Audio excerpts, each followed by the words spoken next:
inextricably linked.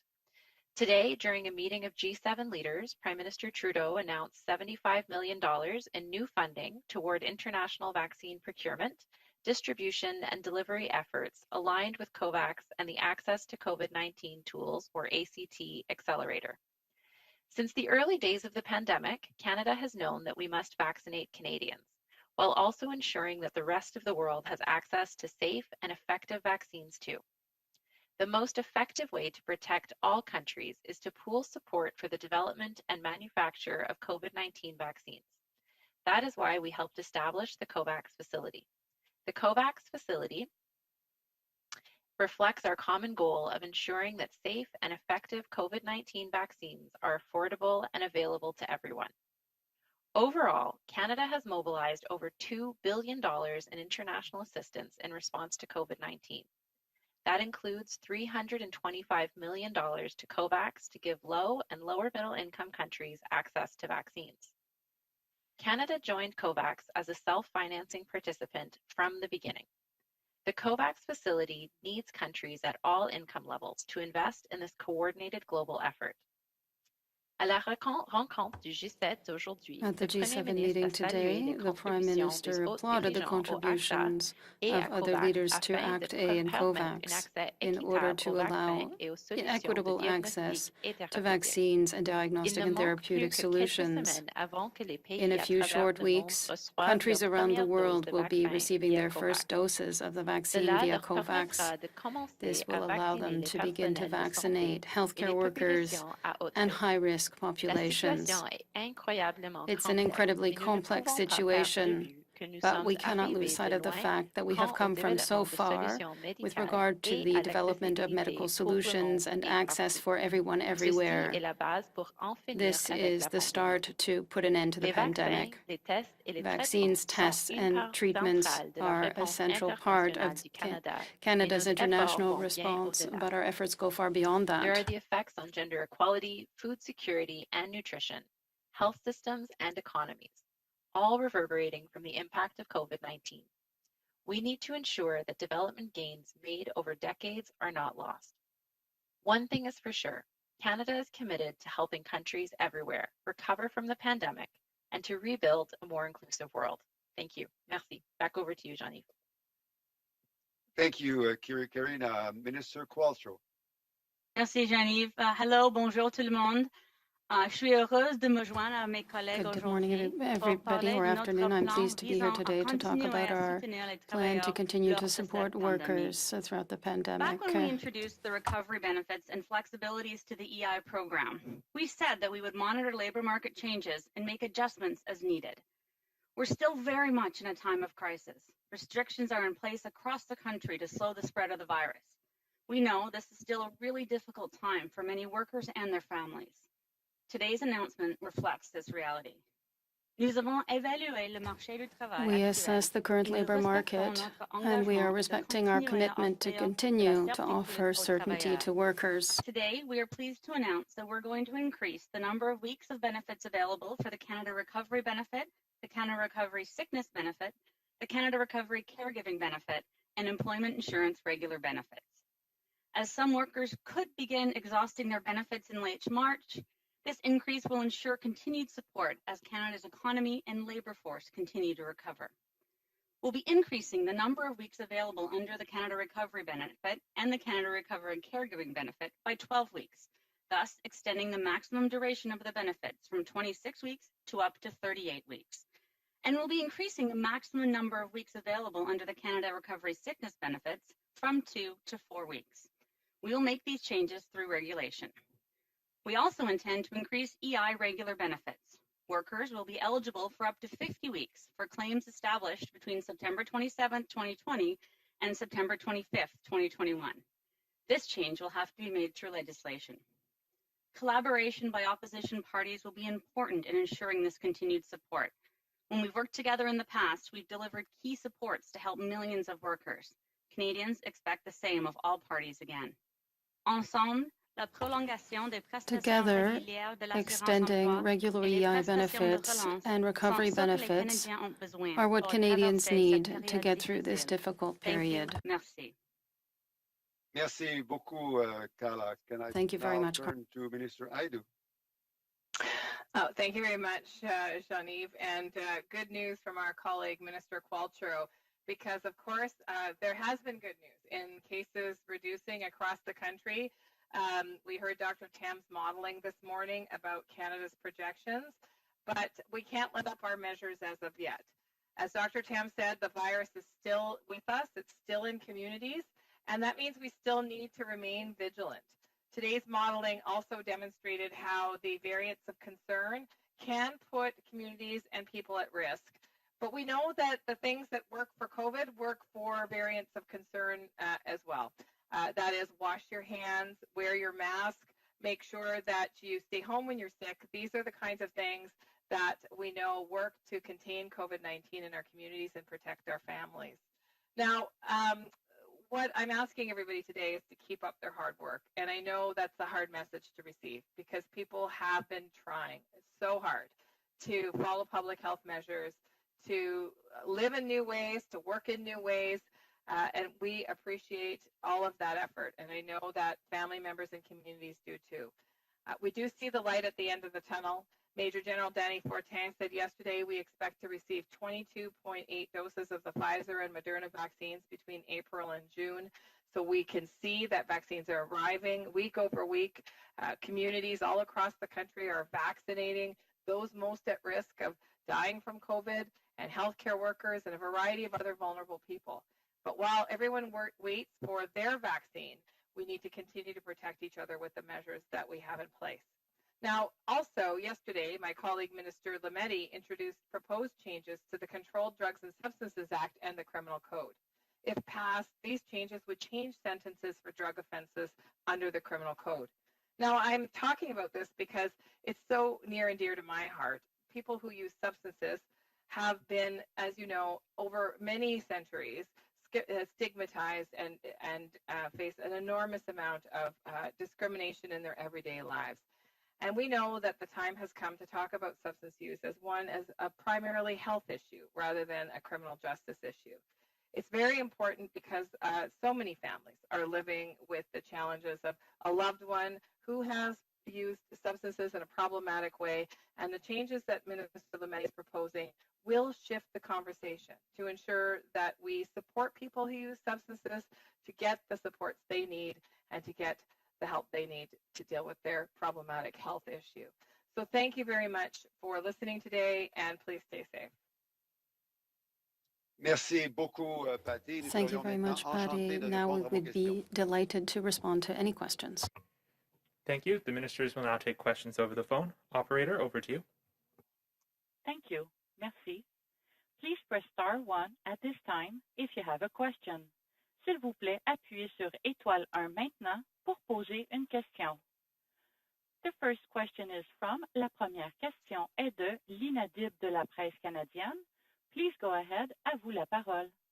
Oui, bonjour, ma question est pour vous, Monsieur My Duclos. question is for you, Mr. Duclos. Lundi, donc, Monday, commencent les mesures pour the obliger la quarantaine à measures l'hôtel.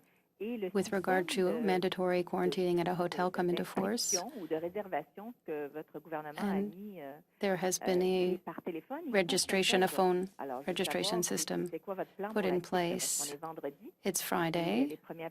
The first people coming Monday should have a hotel, and they can't get through the line to make the reservation. Thank you very much for that question. Two things in response. The plan is that everything is in place on Monday, as you indicated, so that the new border and quarantine measures can be in place. As we speak, there are significant efforts being made by government technicians to ensure that the system is working, and there will be news and developments as quickly as possible. Could you please explain why you gave this to a phone service run by American Express, if I'm not mistaken, rather than an online service Express Global Business Travel plutôt qu'un service en ligne comme vous It's l'aviez Global indiqué Express, au départ? American Express Global Business Travel instead of an online service.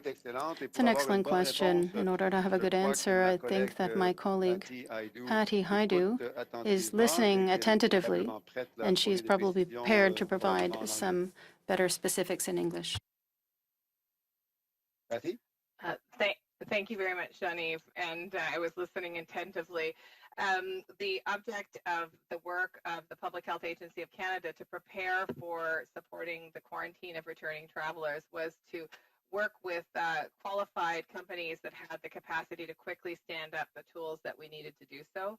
I want to take a moment to thank, for example, the number of hotels and hotel associations who have been serving in phenomenal ways to help provide shelter for folks in communities that are experiencing homelessness through this, helping us with quarantine of a variety of different ways, and most recently have stepped up with the enormous task to provide quarantining for returning travelers. And I'll also just remind Canadians, now is not the time to travel. If you don't absolutely need to travel as a condition of your work, please reconsider. It is not the time to travel, and we ask all Canadians to continue to push through and make these sacrifices for one another.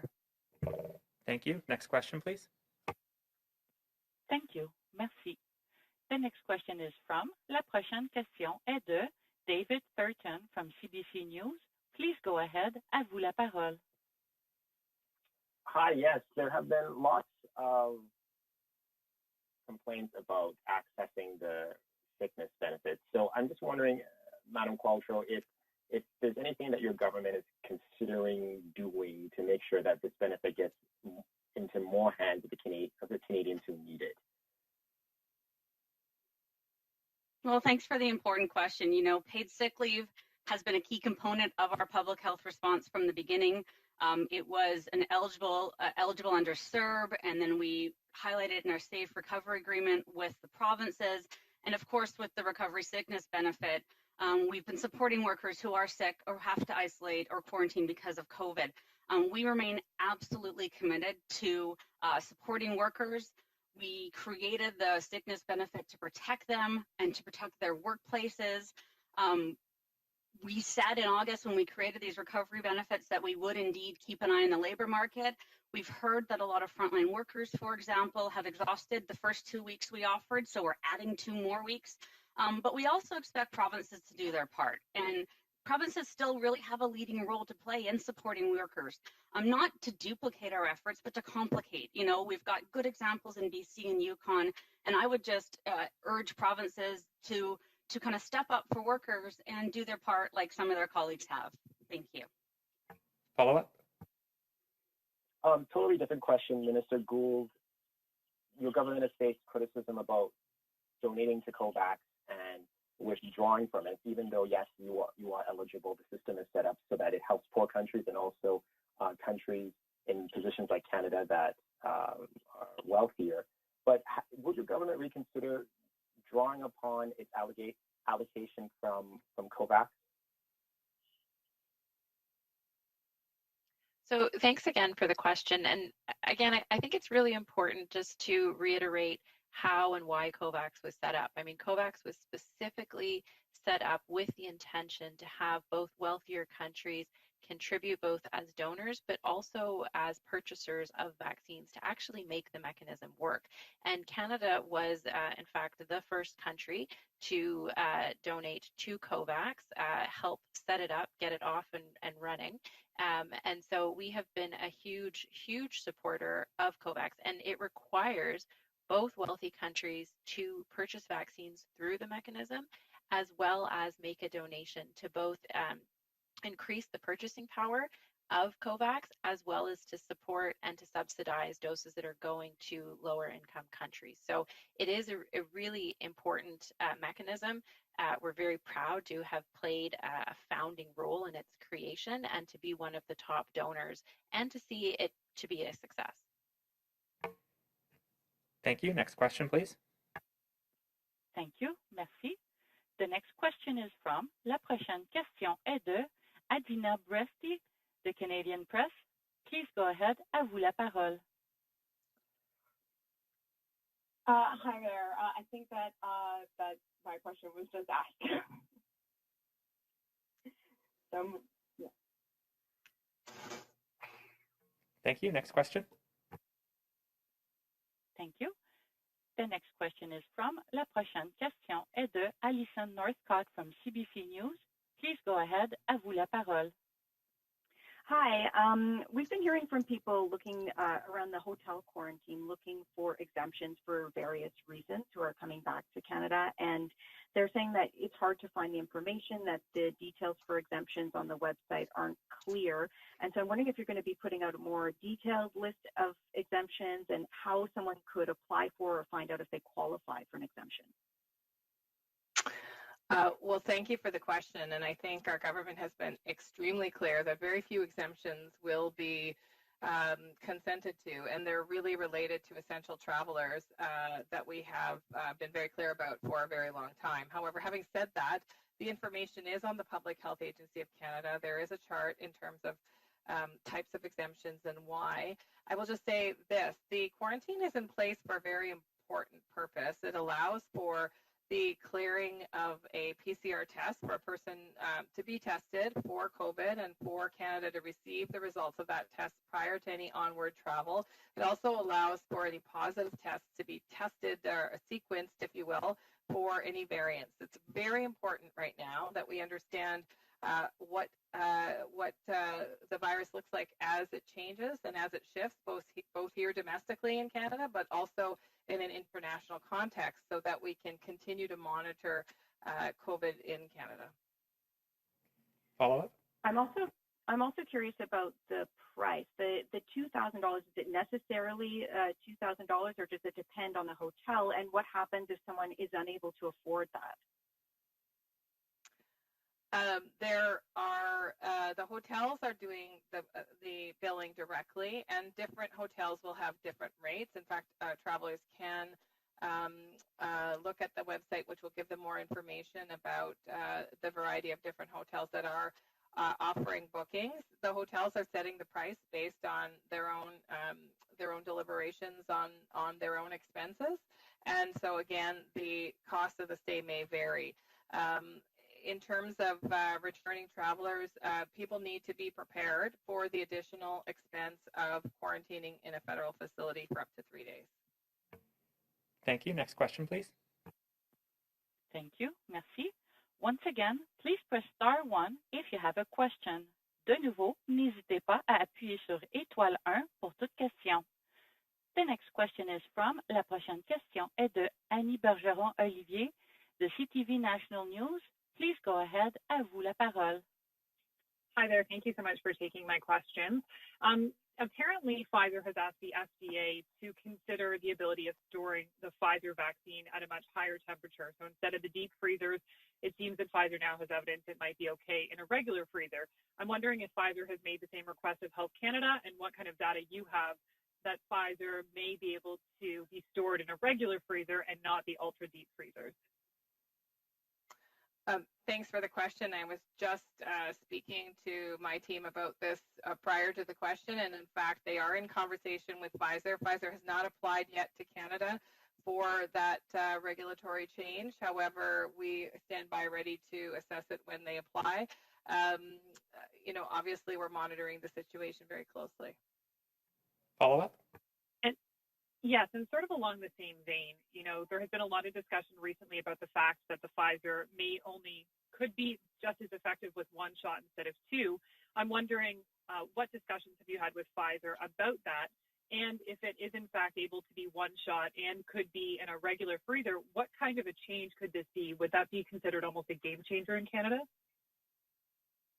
It could be, for sure, and the regulators are, always reviewing the new data as it arrives from both the manufacturer, but our own domestic data that continues to grow.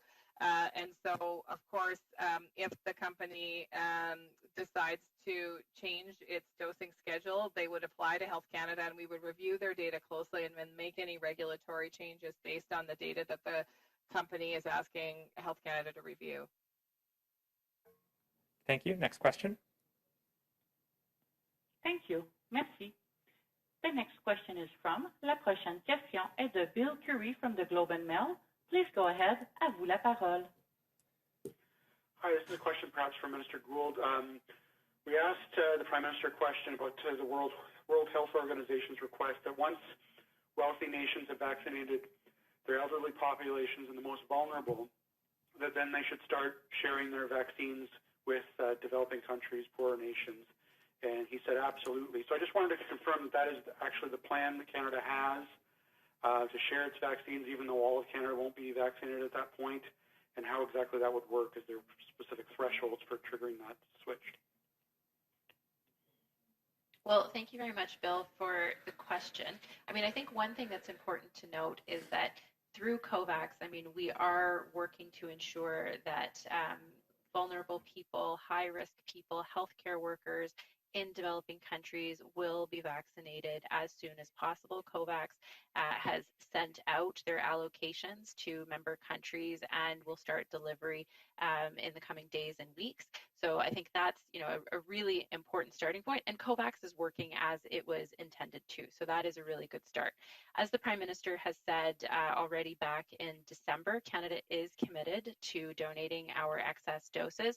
We are still working through when and what that would look like, but those conversations are very live and ongoing, but we, you know, our objective is that no dose goes wasted, and so we will ensure that, you know, we do donate our excess doses. And in fact, one of the things that I announced back in December was $5 million for COVAX to set up a vaccine exchange and donation mechanism so that we have the legal and logistical structures in place to ensure that countries can safely and effectively make those exchanges. Follow-up? That's a bit of a confusion, though, if you don't mind, because you're talking about excess doses, which would imply sharing after all Canadians have been vaccinated. But the Prime Minister seemed to be agreeing with the idea of sharing vaccines when just vulnerable and elderly have been vaccinated, but other Canadians still have not yet been vaccinated. So can you clear that up, please? Yeah, so as I said, we have committed to share excess doses, and the conversations about when that would take place are ongoing. We are obviously, you know, relying on officials from Health Canada who, you know, are making these determinations. Our, you know, top priority is ensuring that Canadians have vaccines, but at the same time, we have also been leaders on the world stage when it comes to equitable access, on setting up mechanisms like COVAX and ensuring that those mechanisms are in place when donations and exchanges are ready to take place. Thank you. Maybe, Karina, I can jump in here and just add a little context. You know, those conversations would need to be had with provinces and territories as well. We've worked really effectively and collaboratively with provinces and territories on, you know, ensuring that we have an equitable framework for distribution of vaccines. And so I know the Prime Minister has met with the premiers yesterday. He meets with them on a regular basis. I meet with the ministers of health, and certainly everybody understands the principle that no one is safe from COVID if anyone is sick with COVID. And so we'll continue to have those conversations with provinces and territories as we move forward. Thank you. We have about 10 minutes left before the ministers will need to depart for a vote in the House of Commons. Next question, please, operator. Thank you. Merci. The next question is from La prochaine question est de Marie Vastel de Le Devoir. Please go ahead. À vous la parole. Yes, just a quick question, a technical one for Ms. Qualtrough or Mr. Duclos, I'm not sure. How much will the extension of the recovery benefits, the sickness benefits, cost? And how much will all this cost? I can respond to the question. It will cost approximately $12.1 billion. It's approximately $6.7 billion for recovery benefits and another $5.4 billion for EI. I don't have a follow-up. Your response was very clear. Thank you. Thank you very much. There are no further questions in the queue. That concludes today's press conference.